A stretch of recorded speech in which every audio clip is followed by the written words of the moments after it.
A los 71 años, pensé que mi vida estaba completa, que conocía cada centímetro del alma del hombre con quien compartí 43 años. Pero aquel día, en una tarde común de jueves, una desconocida se me acercó en un centro comercial y me dijo: «Señora, necesita ver algo urgente». Y el mundo que construí se derrumbó ahí mismo, entre vitrinas y música de fondo. Deja un comentario aquí abajo con el nombre de tu país. Me da curiosidad saber desde dónde me acompañan. Siempre fui del tipo que cree en lo que ve. 71 años de vida me enseñaron que las personas muestran quiénes son por lo que hacen, no por lo que dicen. Y Rogelio siempre hizo todo bien. Al menos eso era lo que yo pensaba. Aquel jueves salimos temprano de casa para ir a Plaza Satélite. No era un paseo cualquiera. Estábamos comprando un regalo para la boda de Jimena, nuestra nieta mayor. 23 años, linda, enamorada, a punto de casarse con un muchacho que toda la familia adoraba. Rogelio había insistido en que necesitábamos elegir algo especial, que no se podía comprar cualquier cosa en una tienda departamental. Yo estuve de acuerdo. Era un momento de fiesta. La mañana fue amena. Caminamos de la mano por los pasillos, nos detuvimos a tomar un café con un panqué de naranja. Debatimos si Jimena prefería la vajilla blanca o la de colores. Él estaba de buen humor, sonriendo por todo, haciendo esas bromas flojas que me hacen reír desde hace más de 4 décadas. Pensé, con ese calor en el pecho que uno siente cuando es feliz sin un motivo específico, qué suerte la mía, qué buena vida. Ya casi terminábamos con la lista que armamos. Solo faltaba una última pieza, un platón de porcelana que la vendedora había dicho que estaba en la bodega. Entré a la tienda con Rogelio justo detrás, pero antes de llegar al mostrador, se acercó a mi oído y me dijo que el celular estaba vibrando, que era Inocencio, su socio en el despacho contable. Dijo que necesitaba contestar, que sería rápido. Me dejó con la bolsa y salió caminando hacia el pasillo. No sospeché nada. Rogelio siempre le contestaba a Inocencio. Los dos trabajaron juntos por 30 años y, aún jubilados, todavía se consultaban sobre inversiones, sobre clientes antiguos, sobre el retiro de empleados que pasaron por el despacho. Era normal. Siempre era así. Me quedé mirando las piezas sola. Tomé el platón, le di vueltas en las manos, me gustó el peso y la textura. Pensé en Jimena abriendo el regalo y sonriendo. Fue cuando sentí una presencia a mi lado. Era una mujer. Le calculé unos 50 y tantos años. Cabello corto, teñido de rubio, expresión de quien está a punto de decir algo difícil, pero ha decidido decirlo de todos modos. Me miró por un segundo demasiado largo antes de hablar. «Disculpe, ¿ese señor que estaba con usted es su esposo?» Dije que sí, naturalmente, sin entender la pregunta. Ella respiró profundo. Vi su pecho subir y bajar antes de abrir la boca de nuevo. «Entonces, usted necesita ver algo urgente. Hay momentos en la vida en que el cuerpo entiende antes que la mente». Mi corazón dio un vuelco. No fue un pensamiento, fue una sensación física, como si alguien hubiera jalado el suelo 1 centímetro hacia abajo. Yo ni siquiera había escuchado lo que me iba a mostrar y ya sabía que no era nada bueno. Sacó el celular de su bolsa con cuidado, como quien sostiene algo que puede lastimar. Dijo que se llamaba Candelaria, que trabajaba en una clínica de belleza ahí cerca, en el 2º piso.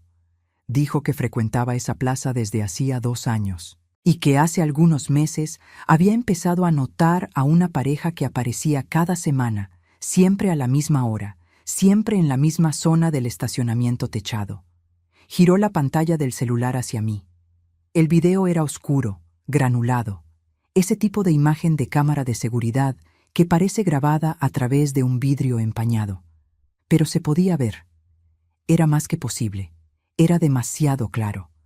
Rogelio estaba recargado en un coche que yo no reconocía, un Corolla plata. Y a su lado había una mujer. No se podía ver su rostro con claridad, pero se veía la postura, la cercanía, la mano de él en la cintura de ella, y el beso, un beso largo. el tipo de beso que no existe entre personas que se encontraron por accidente. Me quedé mirando la pantalla, sin poder parpadear. El platón todavía estaba en mi mano. Recuerdo haber pensado, en aquel momento absurdo, que no podía dejar caer el platón porque era de porcelana y se iba a romper. El cerebro nos protege a veces de las formas más extrañas. Candelaria dijo algo más, que había grabado otras veces, que eran todos los miércoles, entre las 10:30 y el mediodía, que se quedaba con eso en la conciencia pesándole. Solo alcancé a decirle gracias. Ella me miró con esa cara de quien no sabe si hizo lo correcto. Y tal vez no lo sabía, yo tampoco lo sabía, pero lo que estaba hecho, hecho estaba. La verdad no se puede guardar después de que entra por los ojos. Cuando Rogelio regresó de la llamada, yo estaba en el mismo lugar, con el platón en la mano, esperando en la fila de la caja como si nada hubiera pasado. Llegó sonriendo, preguntó si ya había elegido. Dijo que el platón era bonito. Yo asentí con la cabeza y pasé la tarjeta. Dentro del coche, en el camino de regreso, habló sobre la comida del domingo en casa de nuestro hijo mayor. Respondí en los momentos adecuados. Hice los sonidos de quien está prestando atención. Pero dentro de mí había un silencio diferente a todo lo que había sentido. No estaba vacío. Estaba lleno de algo para lo que aún no tenía palabras. 43 años. Una casa. 3 hijos. 8 nietos. Una vida entera construida sobre esa alianza que él llevaba en el dedo. Y yo no sabía nada. Siempre fui una mujer de acción. Cuando mi hijo del medio tuvo problemas de adicciones a los 18 años, fui yo quien corrió a buscar clínicas, quien investigó tratamientos, quien hizo lo que se tenía que hacer. Cuando la empresa de Rogelio casi quiebra en 2008, fui yo quien volvió a trabajar, quien vendía dulces en la escuela de los niños, quien no dejó que la casa se hundiera. Derrumbarse nunca fue una opción para mí. Pero esa noche, después de que Rogelio se durmió, me quedé sentada en la silla de la cocina hasta las 3 de la mañana sin poder hacer nada más que existir. Tenía 71 años y estaba descubriendo que mi matrimonio era una mentira. No sabía desde hace cuánto tiempo. No sabía quién era esa mujer. No sabía nada, y esa ignorancia dolía más de lo que cualquier respuesta podría doler. Me quedé intentando recordar señales. Uno siempre hace eso. Busca las señales que ignoró, como si eso explicara algo, como si fuera posible volver atrás y ser más lista. Rogelio salía todos los miércoles por la mañana diciendo que iba al gimnasio. Desde hacía años. Nunca lo cuestioné porque regresaba sudado, con la mochila de entrenamiento, con olor a vestidor.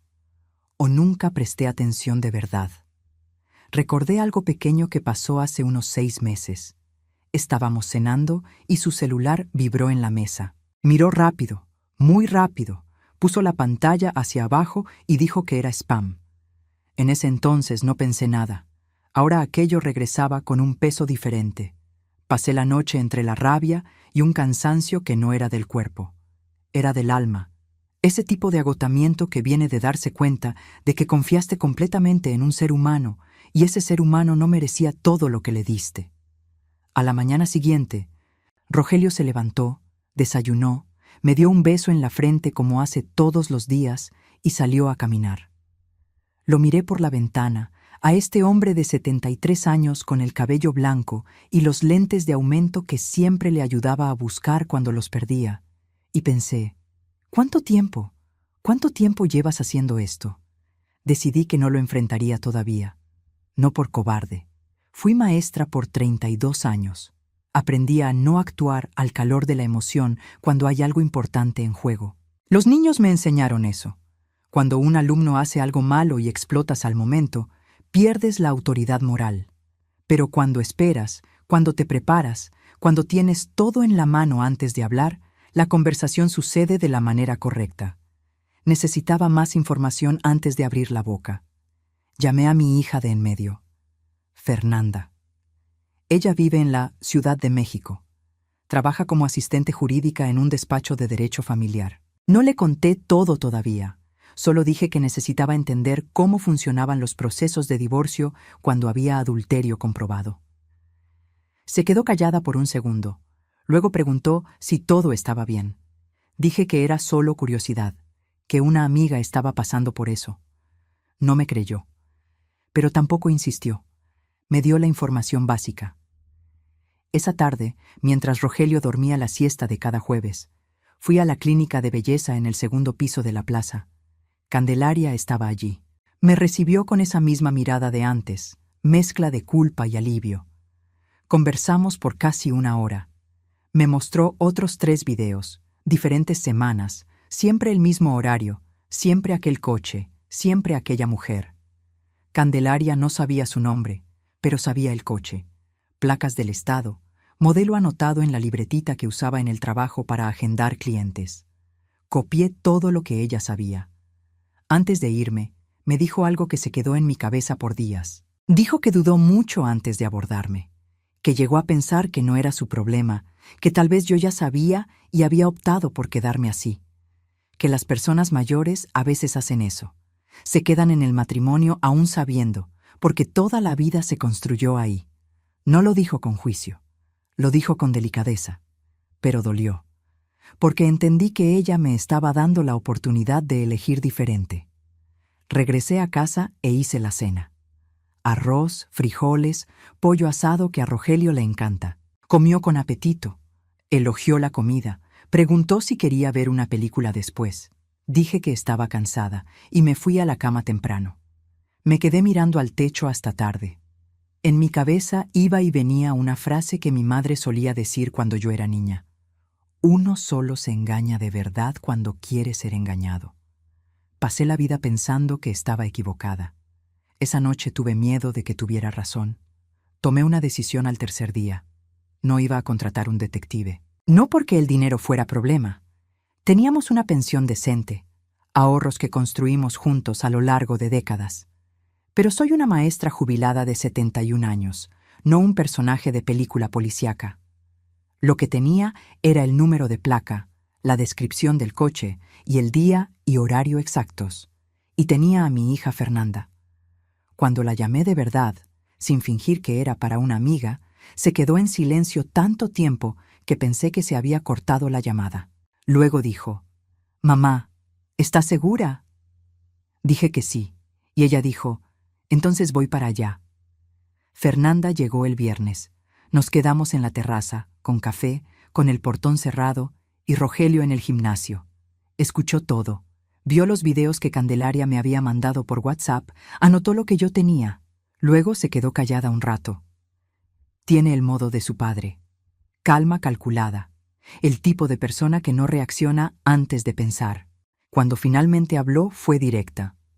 «Mamá, antes que nada, necesitas saber con quién está él». No por curiosidad, explicó, sino porque si había algún involucramiento financiero, alguna deuda escondida, algo más allá del amorío, yo necesitaba estar preparada. A través de un colega del despacho, logró rastrear la placa. Tomó menos de 2 días. El coche era de una mujer llamada Socorro, 64 años, viuda. Vivía en un departamento en Querétaro, a 40 minutos de nuestra ciudad. Trabajaba como nutrióloga en su propio consultorio, sin hijos, sin asuntos judiciales pendientes, sin nada que saltara a la vista como alarmante. Solo una mujer que estaba con mi marido todos los miércoles por la mañana desde hacía al menos 4 meses, tal vez más. Me senté con ese nombre en la cabeza un día entero. Socorro. Un nombre común. Un nombre que podría ser de cualquier vecina, de cualquier colega de trabajo, de cualquier mujer a la que saludaría sin pensar en el súper, y era el nombre de quien estaba destruyendo mi vida. Lo que me tomó por sorpresa fue que no sentía odio por ella, sentía odio por él, porque él tomó la decisión. Él salió de casa cada miércoles por la mañana mirándome a la cara y mintiendo. Ella no me debía nada, él me debía una vida entera. Fernanda se quedó 3 días. Durante esos 3 días conversamos de todo, de lo que yo quería, de lo que no quería. Me preguntó, el segundo día, si pensaba quedarme con él, si había alguna posibilidad de perdón. Me quedé callada mucho tiempo antes de responder. No era una cuestión simple. 71 años no son 60, ni 50, ni 40, cuando uno tiene toda una vida por delante para reconstruir.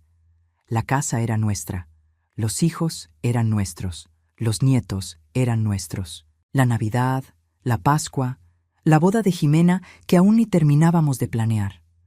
Todo eso estaba entrelazado con el nombre de Rogelio, pero también estaba entrelazado con mi nombre. Y yo no iba a fingir que no sabía lo que sabía. Le dije a Fernanda que no sabía aún si quería el divorcio, pero sabía que quería la verdad. Quería mirarlo a los ojos y escuchar de su boca lo que estaba pasando, sin mentiras, sin la actuación que me había dado por quién sabe cuánto tiempo. Ella asintió. Me dijo que, cuando yo estuviera lista, ella estaría de mi lado. Rogelio no notó nada diferente esa semana. O si lo notó, no dijo nada. Continuó con su rutina, con los besitos en la frente, con las bromas flojas a la hora de la cena.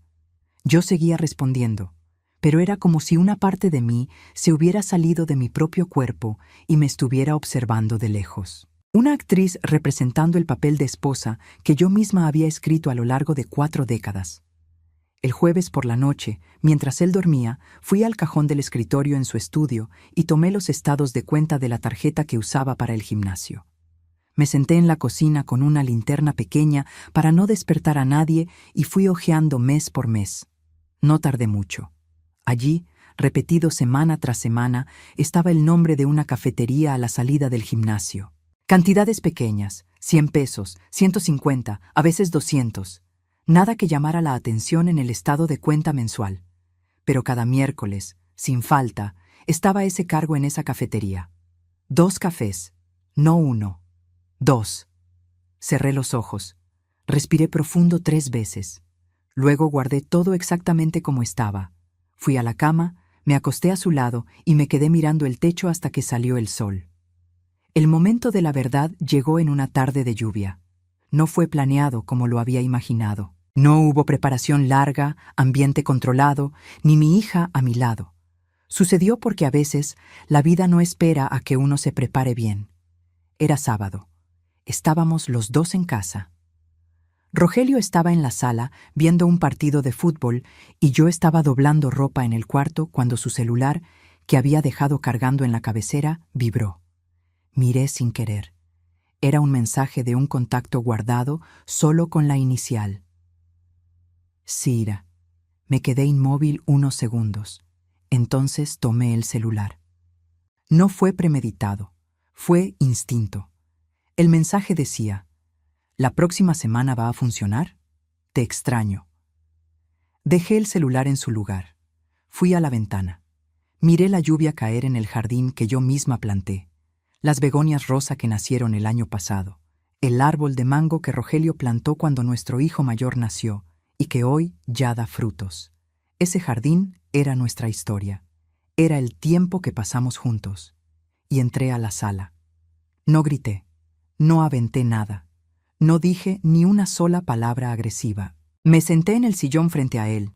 Esperé al medio tiempo del partido y dije su nombre. Socorro. Solo eso. Giró el rostro hacia mí con una lentitud que me lo dijo todo antes de cualquier palabra. El rostro de quien está calculando qué tanto sabe el otro. Entonces hablé. Conté todo. Los videos de Candelaria, la placa, el nombre, los estados de cuenta, los miércoles. Hablé con calma, como una maestra explicando un tema difícil a un alumno que necesita entender. Sin llanto, sin gritos, solo palabras. Se quedó en silencio mucho tiempo. Y entonces dijo que me iba a explicar, que era complicado, que no era lo que yo estaba pensando. Dije que no quería explicaciones, quería la verdad. Había una diferencia. Tomó casi 1 hora que saliera todo, casi 1 hora de silencios, de medias palabras, de intentos de suavizarlo. Pero al final, la verdad es simple y fea cuando aparece. Se conocieron en el gimnasio, 18 meses atrás. Ella iba al mismo horario. Empezaron a platicar en el café de la esquina después del entrenamiento. Dijo que fue pasando, que no fue planeado, que nunca quiso lastimarme. Escuché esa frase, nunca quise lastimarme, y sentí algo extraño. No rabia, una especie de tristeza envejecida, esa que ya pasó por la etapa del dolor agudo y se volvió algo más permanente. Nunca quiso lastimarme, pero lo hizo por 1 año y medio. Nunca quiso lastimarme, pero se despertó cada mañana, me miró a los ojos, me dio el beso de buenos días y eligió mentir. La intención no borra el acto. Eso lo aprendí en la vida. Le pregunté si quería terminar el matrimonio, irse con ella. Dijo que no. Dijo que me amaba, que la familia era lo que más le importaba, que había sido un error, una debilidad, que estaba arrepentido. Me levanté. Fui a la cocina. Bebí un vaso de agua. Miré por la ventana el jardín empapado. Tardé unos 5 minutos así, sola con mis pensamientos. Cuando volví a la sala, dije que necesitaba tiempo, que iba a dormir en el cuarto de Fernanda ese fin de semana, que aún no sabía qué quería hacer, pero que él necesitaba entender algo. Yo no iba a estar fingiendo. Si decidía quedarme, sería con la verdad abierta entre nosotros. Si decidía irme, sería con dignidad, no con amargura. Lloró. Nunca había visto a Rogelio llorar así, ni en el entierro de su madre. Esas lágrimas me hicieron algo que no esperaba. No me ablandaron, pero me llenaron de una claridad que no tenía antes. Yo era más fuerte que él. Siempre lo fui. Solo no me había dado cuenta, porque nunca necesité serlo. Los días que siguieron fueron los más silenciosos de mi vida. Llamé a Fernanda, le conté lo que había pasado. Quiso venir de inmediato. Dije que no todavía, que necesitaba un tiempo sola para pensar. Lo respetó, pero llamaba diario. Rogelio se quedó en casa, caminando de puntitas, cocinando, ofreciendo ayuda, tratando de ser útil de una manera que solo mostraba lo desesperado que estaba. No por socorro, por la idea de perderme, lo veía claramente, y esa claridad era al mismo tiempo un alivio y una crueldad, porque quedó evidente que nunca planeó dejar nuestra vida, solo quería las dos cosas al mismo tiempo. Me quedé pensando mucho en algo. ¿Qué habría hecho si Candelaria no me hubiera abordado? ¿Cuánto tiempo habría durado? ¿Años? ¿Hasta cuándo? Aquella mujer que apenas conocía, que se preocupó por una extraña en una plaza, había cambiado el rumbo de mi vida. Sentí una gratitud extraña por ella, mezclada con una rabia igualmente extraña por tener que estar agradecida por algo así. Al 5.º día, tomé una decisión. No me iba a divorciar, no todavía. No porque fuera debilidad o porque tuviera miedo a estar sola. No tengo miedo de estar sola. Crié hijos, enfrenté enfermedades, trabajé 32 años. Sé vivir. Pero 71 años me enseñaron que algunas decisiones irreversibles merecen más que una semana de dolor para ser tomadas. Lo que quería era una condición innegociable. Él necesitaba terminar el contacto con Socorro, completamente. Sin despedidas prolongadas, sin el «podemos seguir siendo amigos», y necesitaba ir a terapia. No por mí, por él mismo, para entender qué lo llevó a hacer eso en lugar de simplemente hablar conmigo sobre lo que no estaba bien, porque eso era lo que me dolía de una manera diferente. No era solo la traición, era el silencio que vino antes de ella. En algún momento, años atrás, tal vez, Rogelio había dejado de contarme lo que sentía de verdad, y yo no me había dado cuenta. Esa era mi parte en la historia. No la culpa por lo que él hizo, porque la culpa era toda suya. Pero la parte que me tocaba investigar, ¿cuándo dejamos de ser, de hecho, una pareja? Lo llamé para platicar en la terraza. Era el final de la tarde, esa hora en la que el sol pega de lado y pinta todo de dorado. Un cielo absurdamente bonito para una conversación tan difícil. Le dije todo esto, sin rodeos, sin drama. Dije lo que quería, dije lo que esperaba. Dije que no sabía si iba a poder confiar en él de nuevo, pero que quería intentar descubrir si era posible. Que yo iba a ir a terapia también, no por él, sino porque yo misma necesitaba procesar lo que estaba sintiendo. Escuchó todo sin interrumpir. Al final, dijo que sí a todo, que haría lo que fuera necesario, que era lo mínimo que podía hacer. No sentí alivio. No fue ese momento de catarsis que aparece en las películas. Fue más silencioso que eso. una especie de asentamiento, como cuando baja la marea y ves el fondo del mar por primera vez. Fernanda vino el fin de semana. Nos quedamos las dos en la cocina un buen rato, mientras Rogelio salía a caminar. No estuvo totalmente de acuerdo con mi decisión. Dijo que yo merecía más, que no tenía por qué aceptar eso. La escuché con atención y dije que lo sabía, pero que merecía también tomar mi propia decisión sin que nadie decidiera por mí qué era suficiente. Me abrazó por un largo tiempo. Esas hijas que uno cría pensando que las va a proteger toda la vida, y de repente son ellas las que te están sosteniendo de pie. Fui a hablar con Candelaria una semana después. Quería agradecerle de verdad, mirándola a los ojos. Se sorprendió de verme. Tomamos un café y le dije que lo que hizo fue valiente, que sabía que no era fácil meterse en la vida de una extraña. Dijo que pasó noches sin dormir, pensando si había hecho lo correcto. Dije que sí, que aunque yo hubiera decidido continuar y fingir que no sabía, tenía el derecho de tener la información primero. Que la verdad, por mucho que duela, es siempre más respetuosa que la mentira cómoda. Ella asintió, y vi en sus ojos que eso la alivió de un peso que cargaba sin darse cuenta. La boda de Jimena fue 2 meses después. Yo estaba guapísima, de azul marino, con mi cabello blanco arreglado, los aretes de perlas que me regaló Rogelio en nuestro 30º aniversario y una sonrisa que no tuve que fingir. Porque ese día era de fiesta. Ese día era de mi nieta. Rogelio estaba a mi lado. Entregamos el platón de porcelana que compramos aquella tarde de jueves, el mismo que sostuve en la mano mientras el mundo se derrumbaba. A Jimena le encantó. Rió, nos abrazó a los dos, se tomó fotos. No le conté nada. No era el momento. Tal vez nunca sea necesario. Las cosas no volvieron a la normalidad después de aquel día en la plaza. Lo normal ya no existe. Lo que existe es una versión nueva de nosotros dos, más honesta, más frágil en algunos momentos, más deliberada. Rogelio va a terapia cada martes. Yo voy los jueves. A veces platicamos sobre lo que descubrimos en esas sesiones. Es incómodo. Es también, sorprendentemente, el diálogo más verdadero que hemos tenido en muchos años. Él terminó el contacto con Socorro. No pregunto los detalles de cómo fue. No quiero saberlo. Lo que importa es que está hecho. Hubo noches difíciles. Hubo mañanas en las que desperté mirándolo dormir y sentí todo ese dolor de nuevo, como si fuera la primera vez. Nadie te avisa que la traición no duele solo una vez.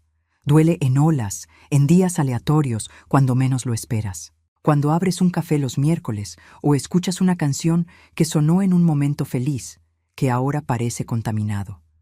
Pero también hubo noches en las que platicamos más de lo que habíamos platicado en años, en las que me contó miedos que yo no sabía que tenía, en las que yo le conté cosas sobre mí misma que me había tragado en silencio porque pensé que no eran importantes. Aprendí que el silencio dentro de un matrimonio es más peligroso que cualquier pelea. La pelea pasa, se resuelve, limpia. El silencio se acumula. Hay algo que no ha salido de mi pensamiento en todos estos meses. Candelaria me preguntó, aquel primer día, si aquel hombre era mi esposo. Y mi respuesta fue automática, segura, sin titubear. Sí, lo es. Hoy todavía respondería que sí, pero con más conciencia de lo que ese sí significa. No es posesión. No es la certeza absoluta de que la vida será perfecta. Es una elección renovada, hecha con los ojos abiertos, sabiendo lo que sé, aceptando lo que es posible arreglar y viviendo con lo que quedó marcado. 71 años me enseñaron que el matrimonio no es un estado permanente. Es una acción continua. Eliges cada día. Y cuando dejas de elegir, ahí es cuando la otra persona empieza a buscar lo que falta en otro lugar. No estoy diciendo que fuera mi culpa. No lo fue. Él tomó sus decisiones y era suficientemente adulto para actuar diferente. Pero también aprendí a no ser negligente con mi propia parte en la historia. Fui al panteón recientemente a visitar la tumba de mi madre. Llevé flores del jardín, las mismas begonias rosa. Me quedé un rato allí de pie, escuchando el viento, pensando en ella. Ella solía decir que un buen matrimonio es el que dura. Estuve de acuerdo con ella por mucho tiempo. Hoy pienso distinto. Un buen matrimonio es el que es honesto. Que dure con la verdad es mejor aún. Pero durar en la mentira no es una victoria. Es solo postergar lo inevitable. Yo elegí intentar. Eso es mío. No es debilidad ni es derrota. Es la elección de una mujer que miró su propia vida y decidió qué quería hacer con ella. Y si mañana cambio de opinión, también es mi derecho. Tengo 71 años. Planté un jardín, crié 3 hijos, enseñé a cientos de niños a leer, atravesé décadas de vida con mi propia fuerza. No necesito que nadie defina qué es bueno para mí. Lo que sé con seguridad es lo siguiente.